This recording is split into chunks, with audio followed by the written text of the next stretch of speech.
Okay, so I'm a little bit new to making videos or uploading any, and I'm pretty sure my kids are going to edit this and make it nice or whatever they call it. But one thing that I do want to discuss, which I know it's pretty much you hear it maybe all the time, but probably not too much. But I do just want to discuss, more on the topic of depression and anxiety. And I know most people probably think that it's something that may be made up, or they probably don't believe,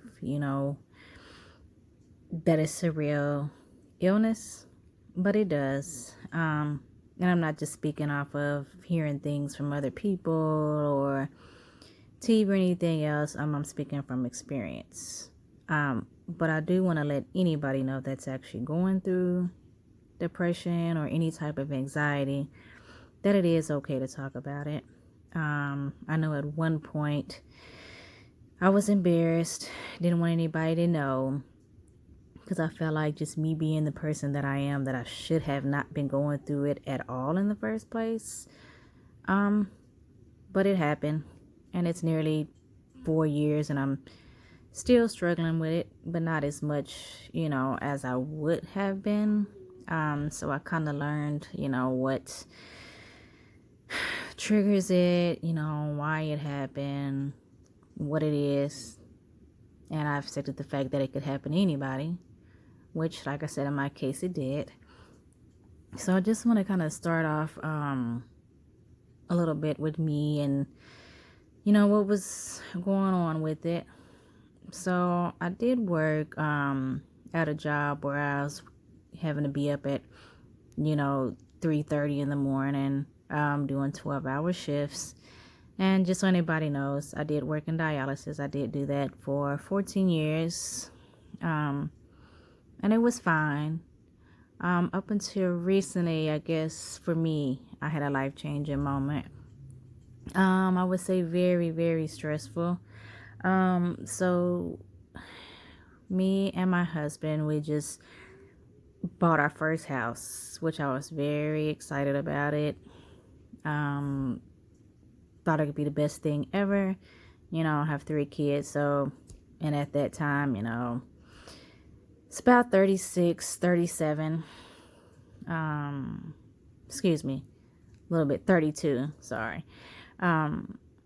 So we were okay. So we bought the house. Everything was going good, and in-laws decided, hey, want to come over and check the house. I came over and checked the house, and, said, oh, our house is nice or whatever, a nice big backyard. And so they decided they wanted to get married into the backyard.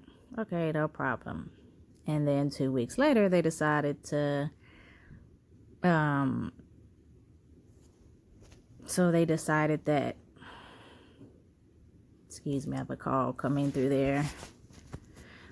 So anyway, they decided, the 2 weeks, get married in the backyard, they decided, they wanted to live with us, for a little bit till they get on their feet, which, okay, no problem. And I figured, thought it'd be good, come in, they can help out a little bit and, help with the kids and do whatever it is we needed to do. So 2 weeks into that, we had everything discussed of what was going on. And that kind of turned into a little bit disaster. Just say my mother-in-law's very manipulative, whatever. My husband's an only child. I kind of hate to talk about the experience because it just, just brings up the past all the way around. And it just takes me back to a spot to where I really don't want to be in. So I try my hardest not to really think about it. But they were here almost 2 years. But in 2 years, they truly brought me down to my weakest point that I never thought that I would ever be in. And my mother-in-law manipulated my husband, of course, being that that's her child. He's the only child, and that's all he ever knew. But literally, they took me down to my lowest point. So the depression just kicked in just out of the blue. It wasn't anything that really gave me a warning or anything like that. I just remember being at work one day and, you know, realized, wasn't really hungry, and that okay, that's fine, no big deal. So basically, I just didn't eat for the whole day. The whole day turned into pretty much a whole week, couldn't stop throwing up, and, heart was racing. I didn't feel good. My neck is hurt and all kind of symptoms. If anybody deals with anxiety knows what those symptoms are. So at that point, I never really knew anything too much about anxiety. So almost throughout that week, I'm in and out the emergency room, couldn't figure out why I can't eat for a week, why I can't drink for a whole week. None of that. Blood test, everything is coming back, and so I guess after maybe 2 weeks, they decided that it was stress, which I didn't want to believe it at first, because I really truly thought something was wrong with me.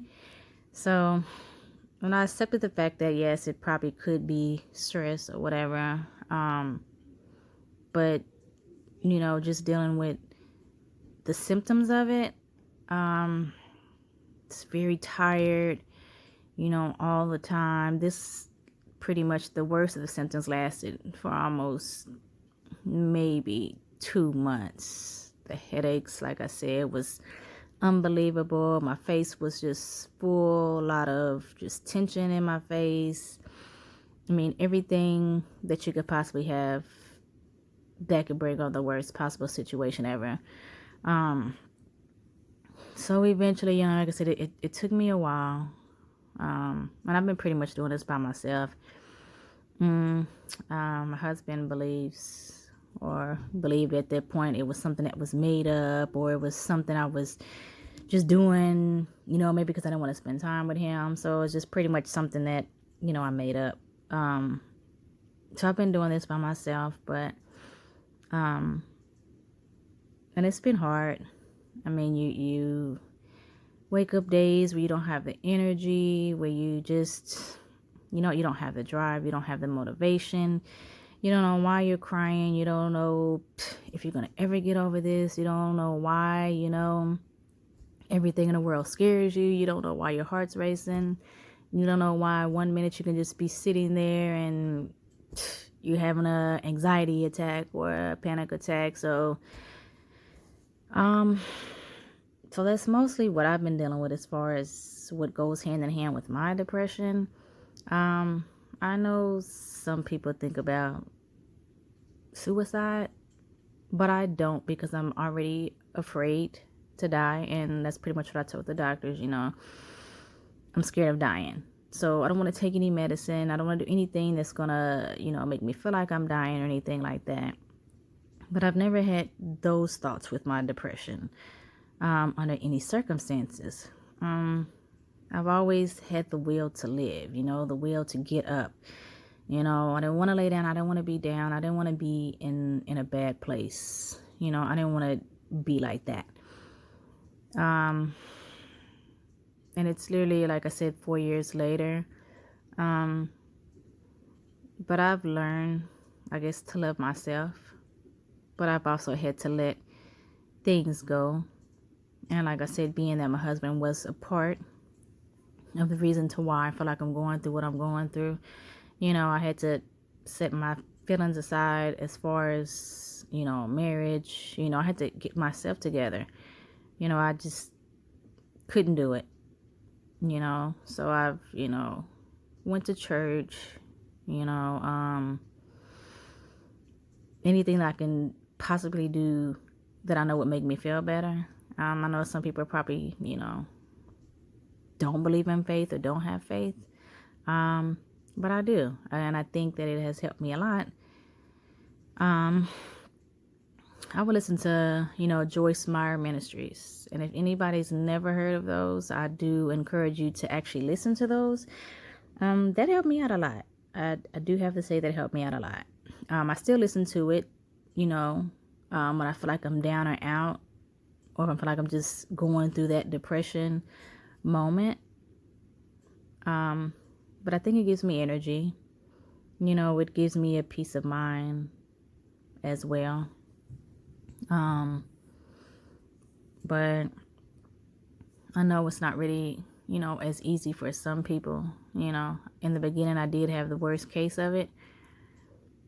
I wish it would go away. I wish I can get over it. I wish I never had it. I don't want it, but, I'm dealing with it. But like I said, it's the worst when you have to do it on your own and you really don't have anybody to talk to, or you don't really have anybody that has any faith in you, or pretty much thinks it's just, a made-up illness. But I've actually learned to look at things a whole lot different. I think this experience has helped me to sympathize more with people in their situations. Now I'm just like, if somebody's having a hard time, I truly do believe that they're having a hard time. If somebody's actually down and out, or somebody's actually telling you that they are depressed, then yes, I truly do believe them. I do believe them because I'm going through it myself. I do know the symptoms of it. Not that I've ever doubted anybody before my experience. I've never doubted anybody had depression. I just didn't know what it was, so I never really paid attention to it.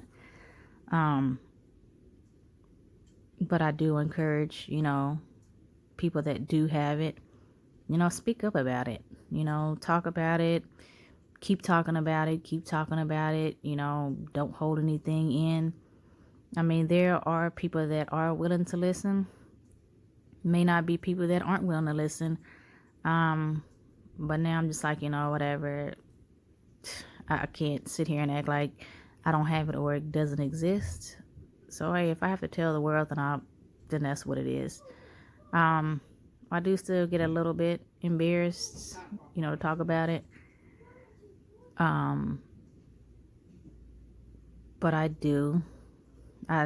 don't want anybody to know that I'm dealing with it, because I still, like I said, think that it's a little bit embarrassing to have it. Just anybody that knows me, like I said, knows I was never, this type of person to have to deal with this. So it kind of makes it a little bit harder for me.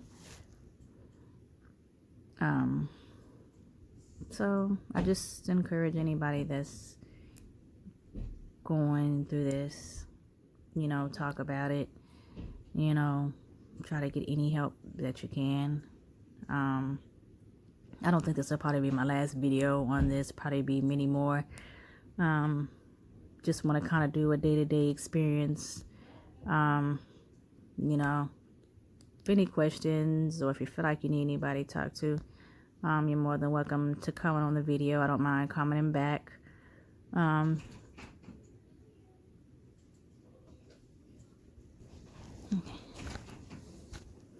Okay, so sorry about the distraction. People in and out, of course. It always seems you're trying to get something out or do something good. It always seems to be a distraction. But anyways, like I was saying, you're more than welcome to comment on the video if you have any questions. If you're new to this, or you just feel like you need to talk and get it off your chest, I'm more than willing to listen. Talk backwards and forwards. I don't have a problem with that.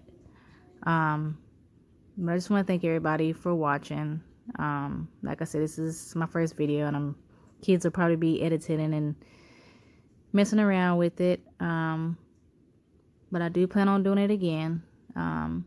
So again, thank you for watching, and thank you for your time.